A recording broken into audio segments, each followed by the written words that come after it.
प्रभु भोलेनाथ की अनोखी लीला। एक बार भगवान शंकर पृथ्वीवासियों पर कुपित हो गए और माता पार्वती को साक्षी मानकर संकल्प किया कि जब तक पृथ्वीवासी सुधरेंगे नहीं तब तक वे शंख नहीं बजाएंगे। देवता लोग जानते थे कि शंकर भगवान शंख बजाएंगे तभी बरसात होगी। इससे पृथ्वी पर घोर अकाल पड़ गया। पानी की एक बूंद तक नहीं बरसी। धरती पर त्राहिमाम मच गया। ऐसे में एक दिन भगवान शंकर और पार्वती आकाश में विचरण कर रहे थे तो उन्होंने एक अजीब दृश्य देखा कि एक किसान भरी दोपहरी में चिलचिलाती धूप में खेत की जुताई कर रहा है। पसीने में नहाया मगर अपनी धुन में बहुत मगन।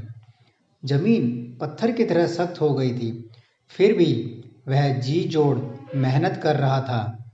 उसकी आंखों में आत्मविश्वास था और उसके पसीने की बूंदों से उम्मीद टपक रही थी। भोलेनाथ व पार्वती बदले हुए वेश में आकाश से नीचे उतरे और उससे कहा, अरे भाई, तू क्यों बेकार कष्ट उठा रहा है इस सूखी बंजर धरती में? केवल पसीने बहाने से खेती नहीं होती। किसान ने हल चलाते चलाते ही जवाब दिया, हाँ बिल्कुल ठीक कह रहे हैं श्रीमान, मगर हल चलने का गुण भूल ना जाऊं इसलिए मैं हर साल पूरी लगन के साथ जुताई करता हूँ। जुताई करना भूल गया तो केवल वर्षा से खेती हो सकेगी क्या? मेहनत का अपना ही परम आनंद है। मैं लोभ के लिए खेती नहीं करता हूँ। किसान की बात सुनकर महादेव को भी लगा कि मैं भी तो परम आनंद की अनुभूति के लिए ही शंख बजाता हूँ। मुझे भी शंख बजाए 1 बरस बीत गए, कहीं शंख बजाना भूल तो नहीं गया।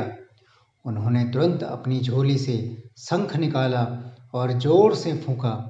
चारों ओर बादल की घटाएं घुमड़ पड़ी, बिजली चमचमाने लगी और जोरदार बारिश होने लगी। इस वर्षा के स्वागत में किसान के पसीने की बूंदें पहले ही खेत में गिरकर चमक रही थी। कहानी का सार यह है दोस्तों, हमारा जो काम है उसे हमें अपनी पूरी निष्ठा और लगन से बिना किसी लोभ लालच के करना चाहिए। इसी में हमारा परम सुख है।